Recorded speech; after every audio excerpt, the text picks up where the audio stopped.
जय गुरुदेव। गुरुर्ब्रह्मा गुरुर्विष्णु गुरुदेवो महेश्वरः। गुरुः साक्षात् परम ब्रह्म तस्मै श्री गुरुवे नमः। अर्चनी वंदनी प्रातः स्मरणी परम पूजनी गुरुदेव के चरणों में बारंबार वंदन कर आरंभ करते हैं। सम्रांगण सूत्रधार ग्रंथ का अध्ययन चल रहा है और इस क्रम में 3 अध्याय अपन देख चुके हैं। पहला अध्याय महासमागमन, दूसरा अध्याय विश्वकर्म पुत्र संवाद और तीसरा अध्याय प्रश्न। इसको अपन ने देखा। एक कुशल वास्तुशास्त्री बनने के लिए सम्रांगण सूत्रधार ग्रंथ का अध्ययन अत्यंत आवश्यक है। 10वीं शताब्दी में राजा भोज द्वारा रचित यह ग्रंथ लगभग 83-84 अध्यायों को अपने अंदर समेटे हुए है और इसमें वास्तु के सभी क्षेत्र, चाहे ह्यूमन बीइंग के लिए घर हो, मंदिर हो, जलाशय हो, बावड़ी हो, कुआं हो, तालाब हो, मंदिर निर्माण करना हो, सारे डायमेंशंस इसमें कवर किए। इसका चतुर्थ अध्याय है महदादि सर्ग। जय ने प्रश्न किया विश्वकर्मा जी से, उनके मानस पुत्र जय ने, कि सृष्टि की उत्पत्ति कैसे हुई, सृष्टि उत्पन्न कैसे हुई। तो इसके संदर्भ में चतुर्थ अध्याय, उसका नाम है महदादि सर्ग। उसके पहले श्लोक में बताया है कि इस प्रकार जय के वचनों को सुनकर विश्वकर्मा जी मेघ के समान गरजते हुए गंभीर वाणी में बोले। अब विश्वकर्मा जी जय के प्रश्नों का उत्तर देना आरंभ कर रहे। श्लोक क्रमांक 2। हे पुत्र, तुम्हें साधुवाद, बधाई हो। तुमने अपनी विशुद्ध प्रज्ञा से इस प्रकार के प्रश्न पूछे। जिस प्रकार सूर्य के उगने पर कमल के पत्ते खिल जाते हैं, ठीक उसी प्रकार वास्तु विद्या के इन प्रश्नों से तुम्हारे सामने विषय एकदम खुल गया है, अर्थात स्पष्ट हो गया है।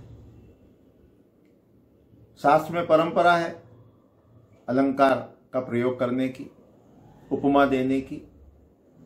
तो यह कहा कि देखो, जब सूरज उगता है तो जो कमलिनी है, कमल है, उसके फूल जो है वो खिल जाते हैं। और इसी प्रकार, ठीक इसी प्रकार तुमने जो प्रश्न पूछे उससे ये जो वास्तु विद्या है, इसका जो विषय है वो एकदम स्पष्ट हो गया है, खुल गया है। श्लोक क्रमांक 3 में कहते हैं, तुम प्रश्नों के समूह को अपने हृदय में रखो, अपने अंदर रखो, ध्यान रखो और उनका उत्तर मुझसे सुनो। जो उपदेश मुझे ब्रह्मणोदितम, ऐसा शब्द का प्रयोग किया, ब्रह्म ने दिया, अर्थात ब्रह्मा जी ने दिया। ब्रह्म यानी अनमैनिफेस्टेड एनर्जी, अव्यक्त ऊर्जा, प्योर ऊर्जा, ट्रांस की जो स्टेट। तो जो उपदेश मुझे ब्रह्मा जी ने दिया, अब मैं तुमको उसी प्रकार बताता हूं। श्लोक क्रमांक 4।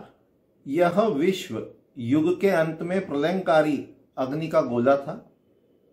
उसके बाद मेघों के द्वारा बारिश से यह विश्व एक वर्ण का हो गया।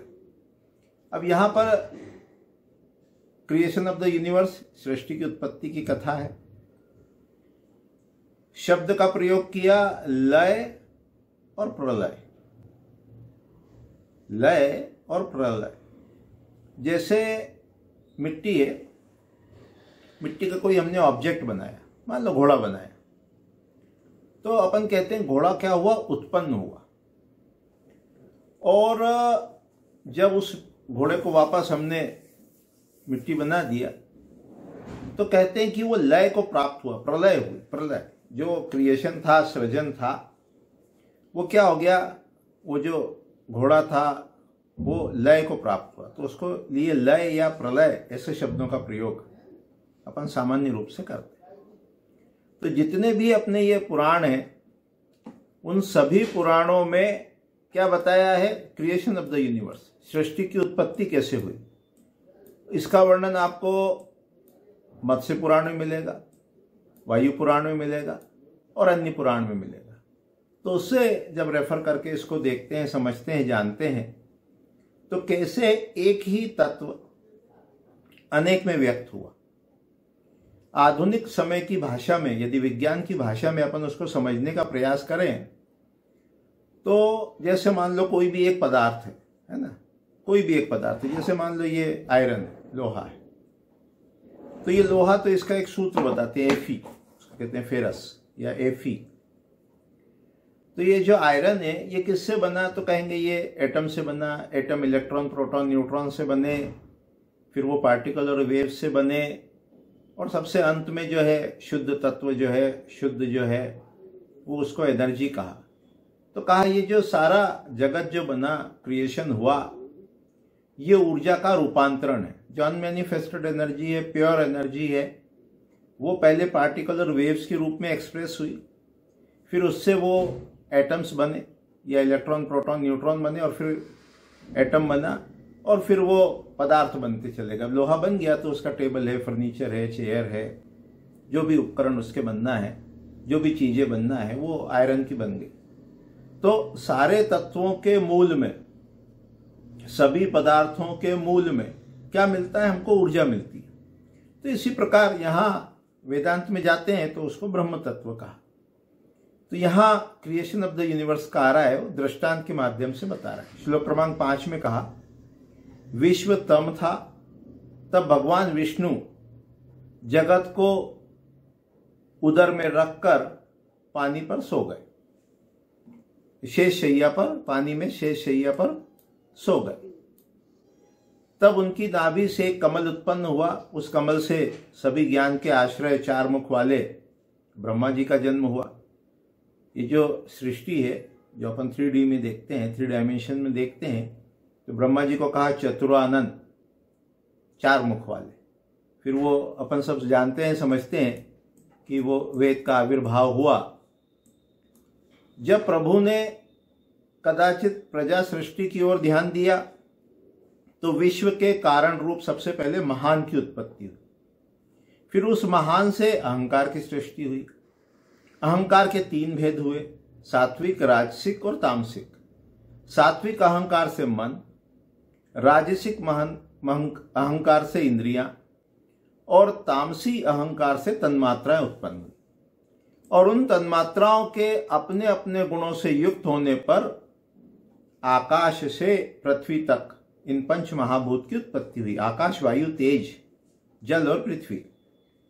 उस अब नीचे से ऊपर की ओर के भाव का ठीक ठीक वर्णन करते हैं। पहले पृथ्वी, उससे नीचे जल, जल से नीचे अग्नि, अग्नि से नीचे वायु होता है, वायु से नीचे आकाश होता है, और उस आकाश में सभी भूत आदि स्थित रहते हैं। महद से व्याप्त रहता है, महद व्यक्त में प्रवेश करता है, व्यक्त पुनः अव्यक्त में प्रवेश करता है। इस प्रकार व्यक्त ही ग्राह्य ग्राहक भाव से भूतों को उत्पन्न करने वाला कहा गया है।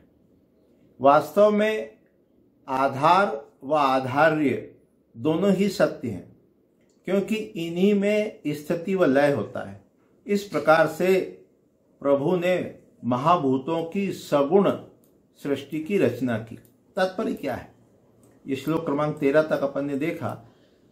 इसका तात्पर्य क्या है कि जैसे अभी अपन ने देखा कि शुद्ध ऊर्जा है, उससे फिर पार्टिकल और वेव्स, उसके बाद उससे इलेक्ट्रॉन, प्रोटॉन, न्यूट्रॉन, फिर उससे तत्व, एलिमेंट, और फिर उससे विभिन्न पदार्थों की रचना हुई। तो इसी सृष्टि के संदर्भ में कहते हैं, जैसे स्वर्ण का कोई आभूषण है, तो पहले स्वर्ण है और उससे तमाम तरह के आभूषण हो गए, और वो स्वर्ण क्या बना, वो आधार बना, बेस बना। एक होती अवस्था, एक होता अस्तित्व। तो अस्तित्व क्या है आभूषण में? स्वर्ण का। और अवस्था क्या है? कोई भी उसका आभूषण। तो यहां ये बता रहे हैं कि जो एक ही है वो अनेकों रूप में कैसे व्यक्त हुआ, उसका वर्णन यहां अपने को मिलता है। उसके बाद भौतिक सर्ग, उत्पत्ति प्रवाह की ओर ध्यान दिया। तो मन से सुर, असुर, गंधर्व, यक्ष, राक्षस, सर्प, नाग, मुनि और अप्सरा को उत्पन्न किया। थोड़ा सा और देख के फिर उसकी व्याख्या में उसको समझने का सार रूप में प्रयास करेंगे। उसके पश्चात बताया कि आंखों से गगन में भ्रमण करने वाले सूर्य और चंद्रमा को उत्पन्न किया, शरीर से नक्षत्र चक्र को उत्पन्न किया, पंच इंद्रियों से तारा ग्रह पंचक की उत्पत्ति हुई, ग्रहों का ग्रहत्व इंद्रियों से करवाया गया, इंद्रधनुष के चिन्ह से युक्त विद्युत मंडल से सुशोभित भयंकर बिजली को धारण किए हुए मेघों की उत्पत्ति केश से हुई। फिर पृथ्वी की उत्पत्ति का वर्णन है। उनकी इच्छा से पूरे विश्व को आपूरित करता हुआ तीनों लोक को पवित्र करने वाले तिरछे चढ़ने वाला प्रचंड समीरण, समीरण अर्थात हवा, उसका आविर्भाव हुआ, उसकी उत्पत्ति हुई। श्लोक क्रमांक 16-19 में बताते हैं, उस प्रचंड समीकरण से उड़ाया हुआ, ऊपर सूर्य की किरणों से तपाया हुआ और वायु से सुखाया हुआ यह जल घनता को प्राप्त हुआ। उसके ऊपर और समुद्र के नीचे कुंडल शरीर भगवान अनंत शेषनाग विष्णु के सैया बनाकर इस प्रकार अखिल पृथ्वी को धारण किए हुए। पृथ्वी की उत्पत्ति का वर्णन है कि किस प्रकार से जो आग का गोला था, फिर वर्षा हुई, घनीभूत हुआ, जल हुआ, सूर्य चंद्र नक्षत्र तारागण इनकी उत्पत्ति हुई। सूर्य के प्रभाव से जल सूखा और जहां सूख गया वहां पृथ्वी का रूप प्रकट हुआ, जहां नहीं सूखा वो जल रूप में रहा। उसी का वर्णन करते हुए कह रहे हैं श्लोक क्रमांक 21 में, जिस जिस स्थान का जल सूर्य की किरणों से नहीं तपा और ना ही हवा से सूखा, वहां का जल समुद्र रूप हो गया। श्लोक क्रमांक 22 में कहते हैं, प्रचंड हवाओं के द्वारा बिखरे हुए बड़े बड़े जल तरंगों के समूह जहां जहां घनता को प्राप्त हुए, वहां वहां वे पर्वत या पहाड़ बन गए। यह पृथ्वी इन पहाड़ों के द्वारा निश्चल स्थिरता के लिए चमड़े के समान फैल गई। इस प्रकार का वर्णन अपने को मिलता है। यह पृथ्वी जहां पर पहाड़ थे, उन स्थानों पर कीलों के समान पर्वत से भर गई। पर्वतों के झरने से पृथ्वी के अलग अलग प्रदेशों को अलग अलग भागों में बांटने वाली नदियां उत्पन्न हुई। श्लोक क्रमांक 25, पुनः सागर की कांता के समान नीचे की बहने वाली ये नदियां पृथ्वी के अंत में समुद्र की ओर बहने लगी। जहां जहां पानी था वहां वहां स्पष्ट द्वीप बन गए। इस प्रकार से नदी, समुद्र, द्वीप वाली या पृथ्वी भूतों को धारण करने वाली हुई, सब पर्वतों के द्वारा विभक्त होकर संपूर्ण रूप से व्यक्त हुई। थोड़ा सा और देख लें। प्रभु ने पृथ्वी के नीचे रौरव आदि नरक को दुष्कर्म करने वाले मनुष्यों के लिए उनके कर्म का फल भोगने के लिए बनाया। उसके बाद विभिन्न जीवों के निर्माण की कथा है। तात्पर्य क्या है, यहां सार रूप में देख रहे हैं कि क्रिएशन ऑफ द यूनिवर्स, एक जो महतत्व है, उससे कैसे धीरे धीरे धीरे धीरे अहंकार हुआ, मन हुआ, इंद्रियां हुई और उसके बाद पंच महाभूत बने और ये सृष्टि बनी। नंबर 1। उसके बाद सौर मंडल कैसे बना, पृथ्वी कैसे बनी, उसका वर्णन है। शास्त्र में एक परंपरा है, जो बात जहां कहना है उसे न वहां नहीं कहते, और जहां उसका रेफरेंस नहीं है, बहुत ज्यादा कुछ वर्णन नहीं है, वहां उसको विस्तार से बताते हैं। तो ये जो क्रिएशन ऑफ द यूनिवर्स है, इसका डिटेल्ड डिस्क्रिप्शन अपने को मत्स्य पुराण में, वायु पुराण में और अन्य पुराणों में प्राप्त होता है। वास्तु को जो अपन गहराई में देखने का, समझने का प्रयास करेंगे, तब ये देखेंगे कि वास्तु के ग्रंथ में ड्राइंग रूम का वर्णन उतना नहीं मिलेगा, बेडरूम का डिटेल डिस्क्रिप्शन नहीं मिलेगा, उद्यान का नहीं मिलेगा। वो वास्तु के जो संबंधित ग्रंथ के अलावा ग्रंथ हैं, मान लो महाभारत है, रामायण है, उसमें अपने को डिटेल में ये ड्राइंग रूम, बेडरूम, उद्यान आदि का डिस्क्रिप्शन प्राप्त होता है। उसके पश्चात श्लोक क्रमांक 28 में बताया, उस प्रभु ने जरायुज यानी जर से उत्पन्न, गर्भ से उत्पन्न, अंडज अंडे से उत्पन्न, उद्भिज अंकुरित होने वाले पेड़ पौधे, और श्वेतज पसीने से उत्पन्न होने वाले। इस प्रकार से 4 विभाग से चर यानी चरने वाले और अचर यानी स्थिर भूतग्राम की सृष्टि की रचना की। इनमें जो जरायु होते हैं, जर यानी गर्भ से उत्पन्न होते हैं, वो 2 प्रकार के, मनुष्य और पशु। इनमें 7 जीव ग्राम में रहने वाले तथा 7 जीव जंगल में रहने वाले होते हैं। मनुष्य, गाय, घोड़ा, बकरी, भेड़, तेज चलने वाला घोड़ा, गधा, ये 7 जो हैं ये ग्रामवासी हैं, पालतू हैं। सिंह, हाथी, ऊंट, भैंसा, शरभ यानी वो शेर इत्यादि, और नीलगाय, बंदर, ये वंचर कहे गए। ग्रामवासी जो 7 बताए हैं उनमें धर्म और अधर्म का विवेक का गुण रखने के कारण मनुष्य जो है वो श्रेष्ठ। 7 में जो है मनुष्य डिस्टिंग्विश कर पाता है धर्म में और अधर्म में, इसलिए उसको श्रेष्ठ कहा।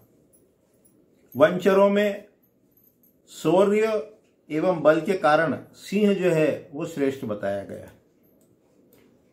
अंडे से जो 4 जीव उत्पन्न हुए हैं उनमें सुपर्ण, चिड़िया आदि, भुजंग, कीट और पिपलियां, चींटी। पसीने व बाल से जो उत्पन्न होते हैं कृमि है, यूक है, लीक, जू इत्यादि। इन सब जीवों की रचना ब्रह्मा जी ने की। 35वां, 5 प्रकार के जो उद्भिज हैं, अंकुरित होने वाले हैं, वृक्ष, वल्ली यानी बेल लता, गुल्म यानी झाड़ी, वंश यानी बांस, और तृण जाति यानी घास इत्यादि। इन उद्भिज में भी 3 प्रकार के विशेष गुण बताए गए हैं। एक तो उनका अंतःकरण संवेदना शक्ति से तिरोहित रहता है, जहां वे उत्पन्न होते हैं वहीं खड़े रहते हैं और काटने पर पुनः उग जाते हैं। 27वां, 24 पर्विका भूत संज्ञा गायत्री की है। इस पुण्य गायत्री को जानने वाला स्वर्ग का भागी होता है। श्लोक क्रमांक 38, मैंने तुम्हें यह बताया कि इस संसार में भुवन, पृथ्वी, जल, अग्नि, वायु और आकाश ही प्रमुख है। अब मैं इस पृथ्वी के परिमाण आदि के विषय में जो निश्चय है वो तुमको सुनाता हूं, बताता हूं। इस प्रकार से ये 4था अध्याय समाप्त हुआ। इसमें सृष्टि की उत्पत्ति का वर्णन है, जीव का वर्णन है, पंचमहाभूत की उत्पत्ति है। अब आगे पृथ्वी के संदर्भ में बताएंगे कि इसमें कितने कितने राष्ट्र हैं, वर्ष हैं, नदियां हैं और कैसे कैसे लोग रहते हैं। तो जब भी इस प्रकार का रेफरेंस अपन देखते हैं क्रिएशन ऑफ द यूनिवर्स से, तो उससे हमें ये पता चलता है कि यह जो विद्या है, वास्तु विद्या जो है, ये सार्वदेशिक है, सार्वभौमिक है और सार्वकालिक है। तात्पर्य क्या है इसका? इसका तात्पर्य यह है कि जैसे अन्य विद्याएं, मान लो आयुर्वेद है, योग है, इस प्रकार की जो विद्याएं हैं, तो आयुर्वेद में जो मेडिसिन आज से हजारों हजार साल पहले बताई गई है किसी रोग की, आज भी उसी औषधि का प्रयोग किया जाता है। योग में जो आसन, प्राणायाम, धारणा, ध्यान इत्यादि सब बताया गया है, उन आसनों का आज हजारों वर्ष बाद भी वही प्रभाव है। ठीक इसी तरह ये जो विद्याएं ये कैसी हैं? सार्वदेशिक हैं, पूरे विश्व कह लो सबके लिए उपयोगी, सार्वभौमिक हैं और सार्वकालिक हैं, इसको समय नहीं खा सकता। ठीक इसी प्रकार योग में, आयुर्वेद में तो ये एक तरह से सिद्ध हो चुका है। वास्तुशास्त्र में यह भी जो वास्तुशास्त्र है ये कैसा है? सार्वदेशिक है, सार्वभौमिक है और सार्वकालिक है। तो इस प्रकार से जब अपन विद्याओं का, वैदिक विद्याओं का अध्ययन करते हैं तो विषय की गहनता का हमें परिचय प्राप्त होता है। तो यहाँ क्रिएशन ऑफ द यूनिवर्स देखा, सृष्टि की उत्पत्ति देखी। अब पृथ्वी के संदर्भ में अगले अध्याय में, आगामी पाठ में विस्तार से देखने का, समझने का प्रयास करेंगे। अभी इतना ही कह के वाणी को विराम देते हैं। जय गुरुदेव, जय गुरु।